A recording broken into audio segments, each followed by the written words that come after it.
Today we will go on to study SD 49.6a, the Pingiya, Māṇava, Pucchā. The questions of Pingiya Māṇava. Māṇava here means a young Brahmin student, but who will be surprised at the application of the term, as we will see in a moment. This is found in Sutta Nipata SN 5.17. Sutta Nipata chapter 5, Parayana Vagga, Sutta 17,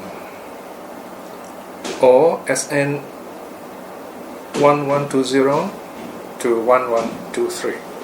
The verses 1120 to 1123. This sutta is special because it doesn't bear the word sutta. It's called Pucchā, meaning questions. Because this chapter 5, they all consist of verses of questions by the pupils of Bāwari, okay? Which we'll talk more about in the next study after this, that is 6b, I think. Okay, Pingiya is one of the Pingiya Sutta. Pingiya Māṇava Pucchā is the 17th sutta, the 5th chapter of Sutta Nipata. In fact, it's the very last chapter of the Sutta Nipata, the closing chapter, and it's also one of the oldest of the early Buddhist texts, the EBT, together with the Attaka Vagga. So here we have some very ancient verses, in other words.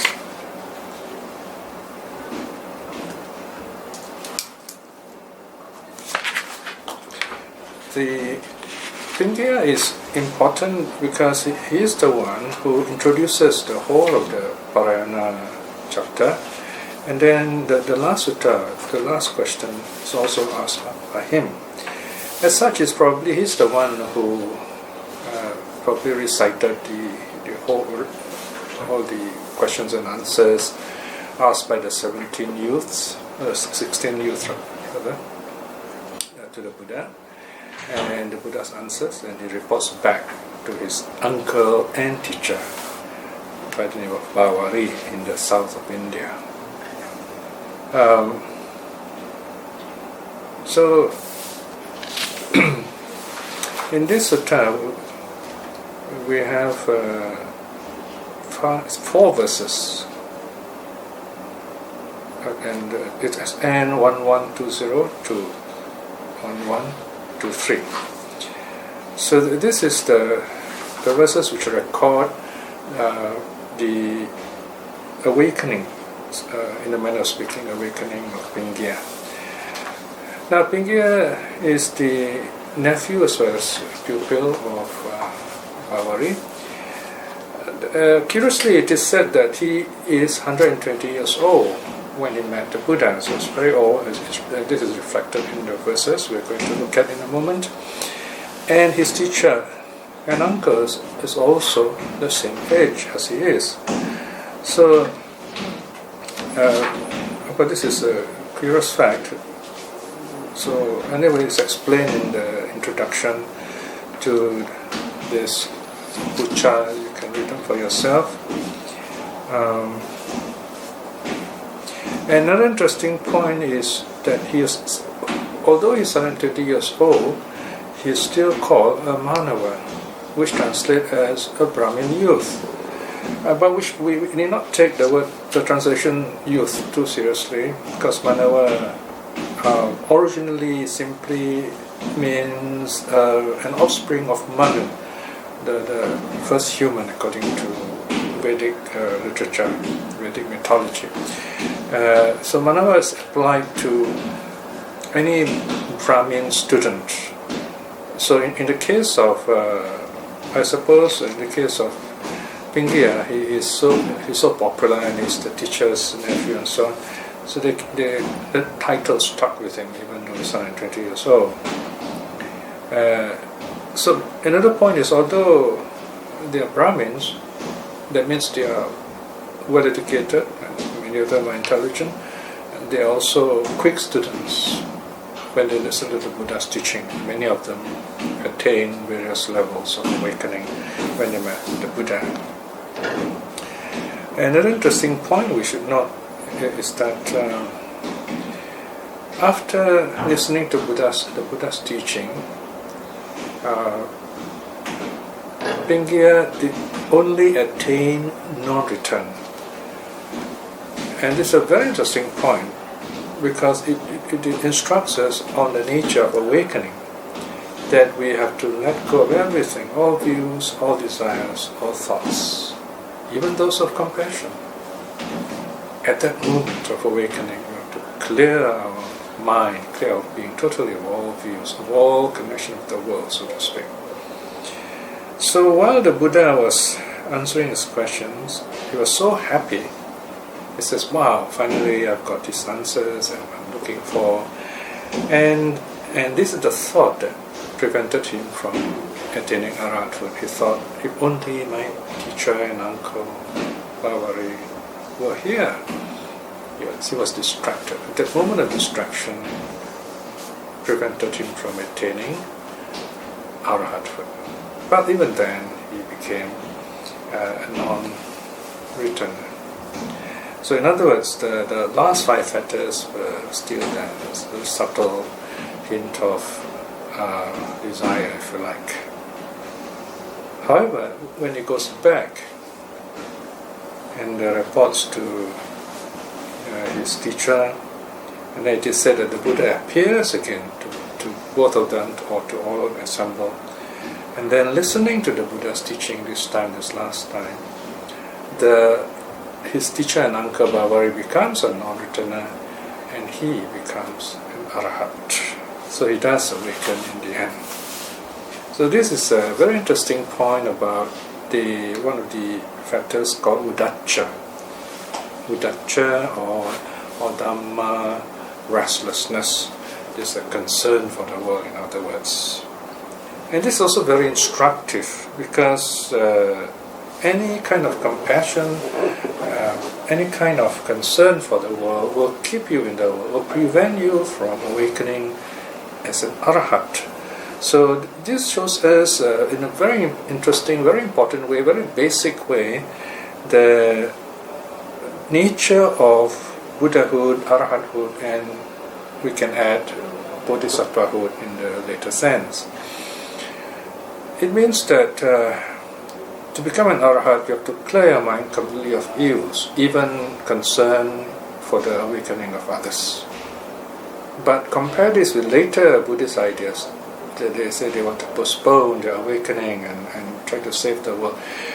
These are almost very romantic kind of ideas, which are not found in the early Buddhist texts. In a sense, they are pure lip service. I mean, these things don't happen. I mean, you can't postpone awakening.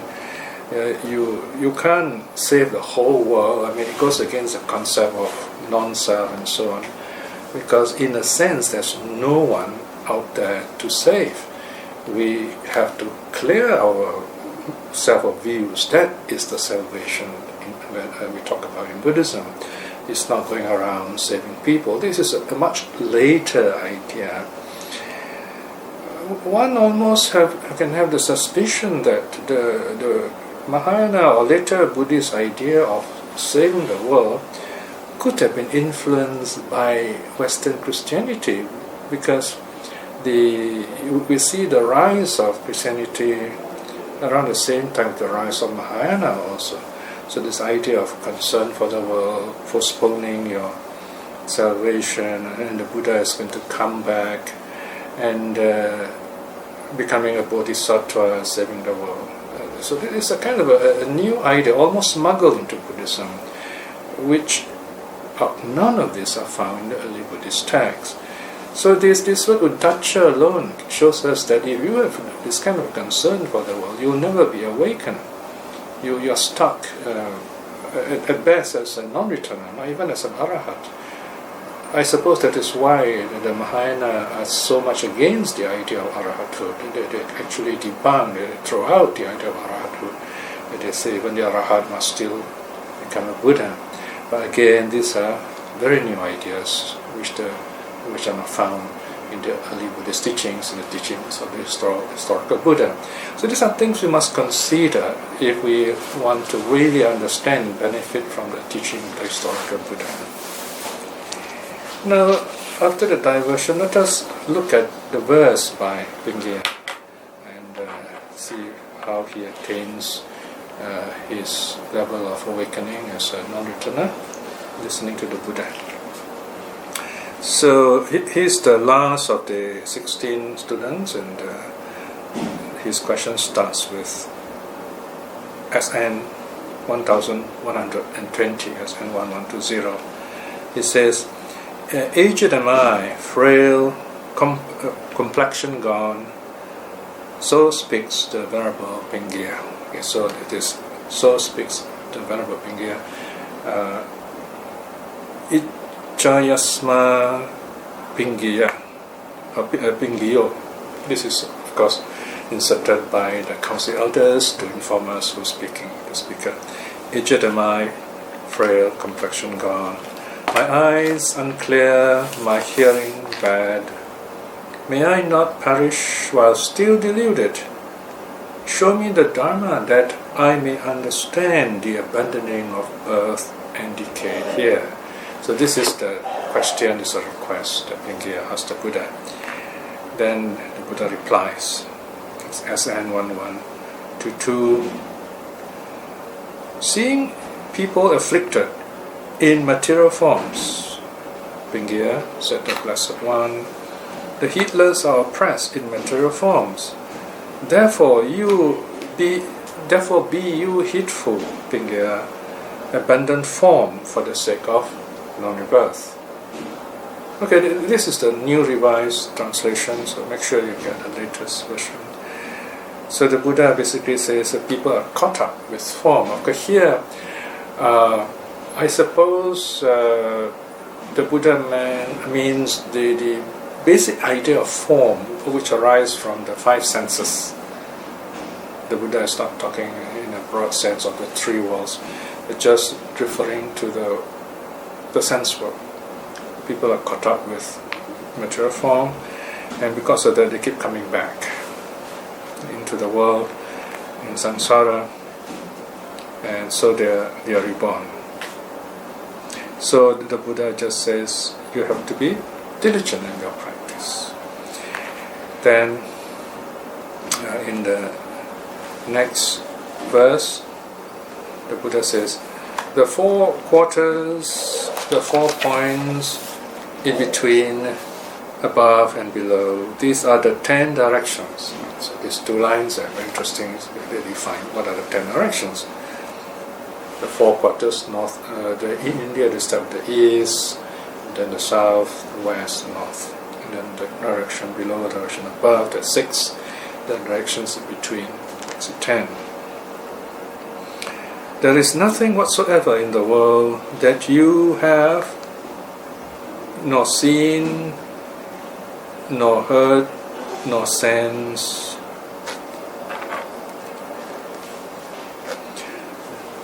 Show me the Dharma that I may understand the abandoning of the birth and decay here. Okay, here is it is Pingiya again asking the question, right? From this reading you can know that. And then the Buddha answers. So it's a kind of question-answer situation. Pingiya says, show me the Dharma that I may understand the abandoning of birth and decay here. Then the Buddha replies, seeing human afflicted by craving, Pingiya, said the Blessed One, tormented, overcome by decay, therefore you, Pingiya, be heedful. Abandon craving for the sake of non-rebirth. Now, what is interesting here, we notice the Buddha only teaches Pingiya only in 2 verses. There are 2 actual questions asked by Pingiya. And there's not much teaching here. In fact, if you look carefully, look at the first verse answered by the Buddha, the key word here is form. In fact, the key line, key teaching is the last line. The Buddha tells Pingiya, abandon form for the sake of non-rebirth.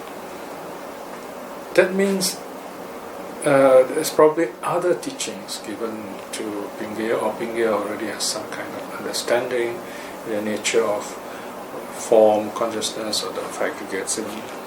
So here the Buddha is saying, if you let go of form, right, if you let go of the body and the 5 senses, then you will overcome rebirth.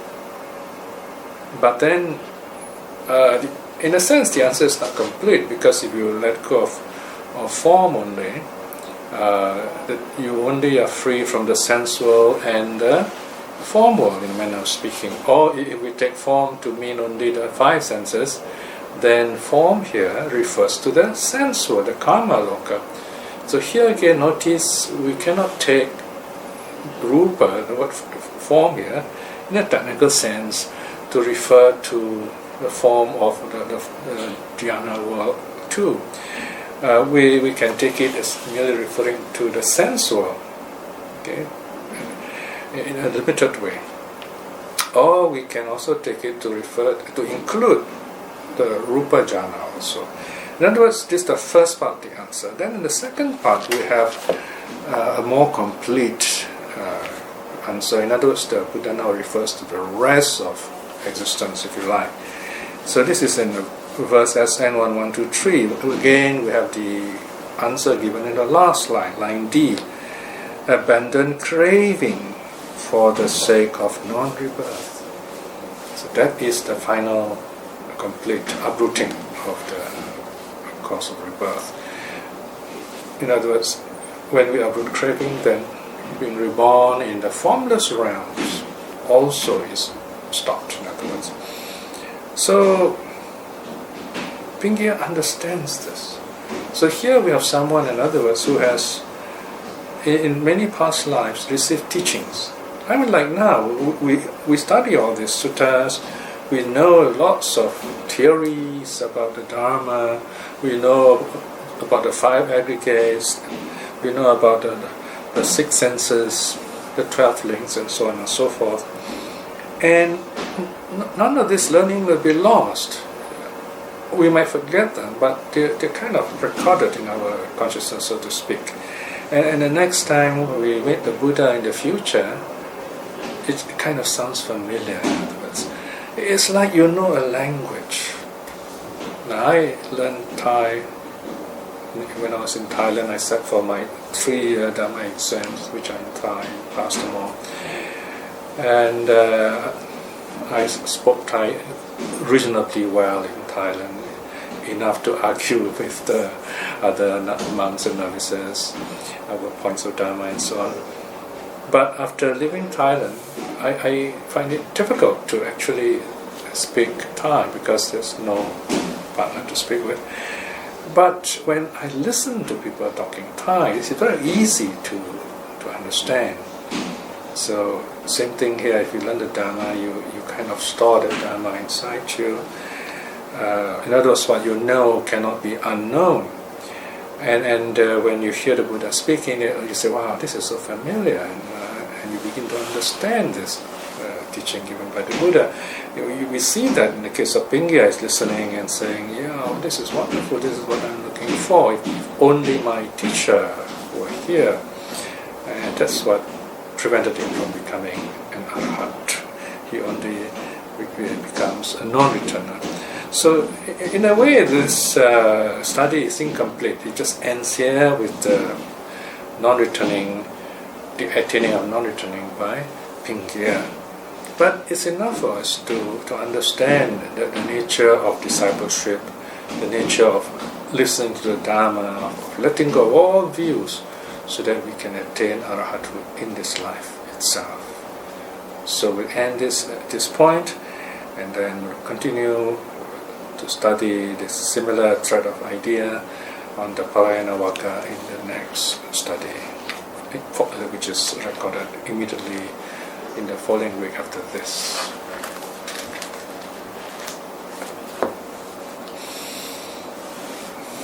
When we study the sutta, we reconnect ourselves with the flow of the Dharma that goes back to the Buddha himself.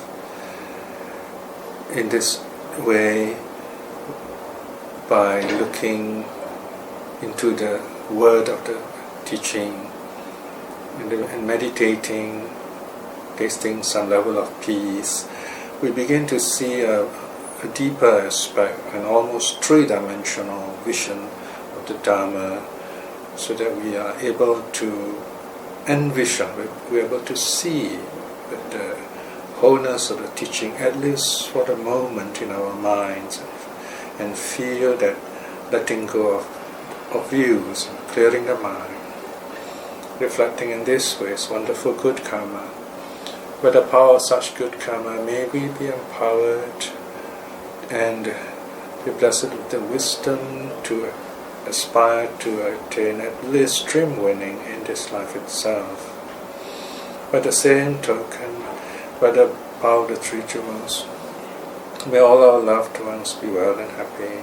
May those who have been kind and supportive of us to be well and happy.